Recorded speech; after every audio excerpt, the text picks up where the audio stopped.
is still alive. You know, it's the blood of Jesus. Amen. And we know that when he was put on the cross and when he was crucified, he didn't stay in the grave, but he rose from the dead. Amen. Hallelujah. The songwriter said, Jesus rose from the dead. Amen. He rose triumphant, as he Yes, Lord. said, snatched the victory Amen. from the grave, Amen. rose again my soul to save. Glory, hallelujah, to the Lamb. Tonight, Lord, we are honoring you. Hallelujah. We are honoring you for that great and mighty work that you did on the cross for us, Lord. Not for your sin, not for anything that you did, but for my sin. Because the scriptures say that we were servants to sin. But because of you, you took that penalty. You took that, you made that ransom for us on the cross.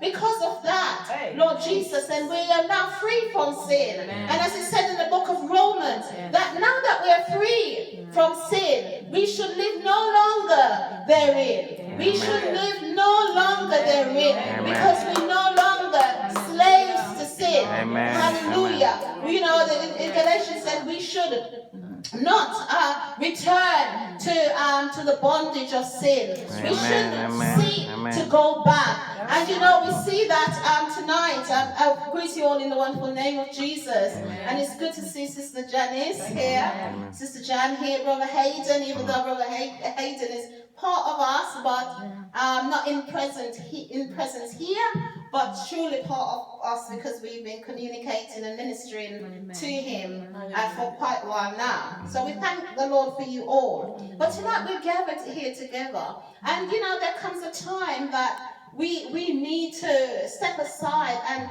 just look at why we do things, certain things. Why are we doing what we're doing? Is it just a ritual? Is it because it's part of the church? And yes, you know, it says part of the church. Some people say it's a sacrament or one of the ordinances of the church. I have the Lord's Supper. Baptism is the other one. The two main ordinances of the church. But is it because it's the ordinance of the church?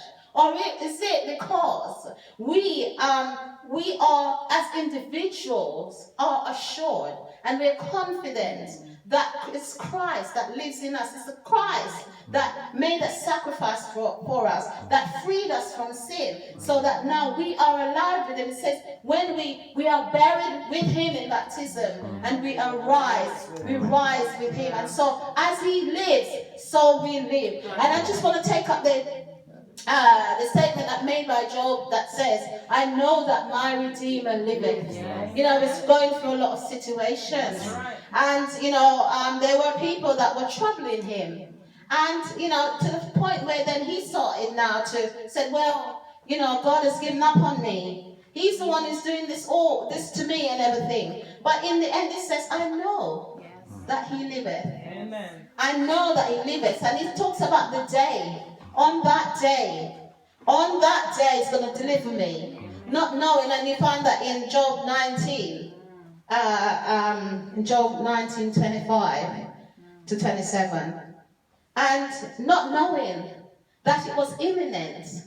His deliverance was imminent.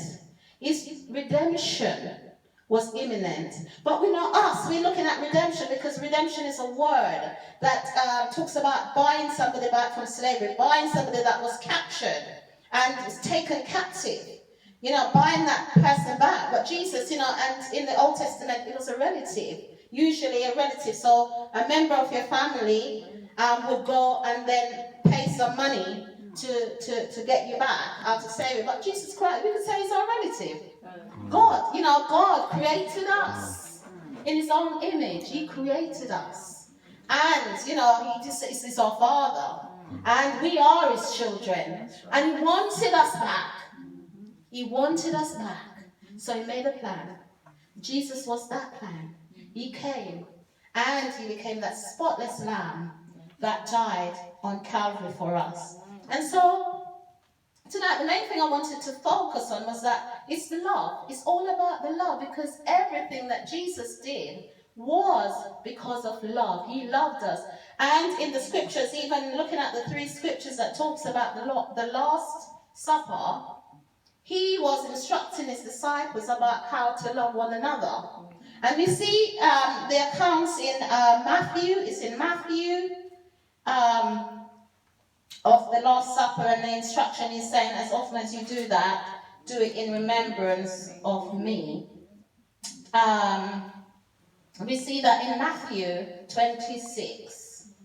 And then Mark, as we know, the Gospels, the 4 Gospels, a lot of them give similar accounts, almost word for word in certain instances.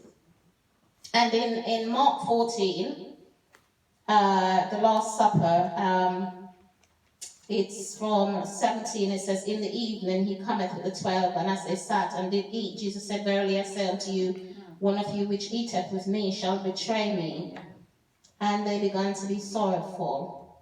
And then if we move on, he says, this is, then it's, and it says, as they did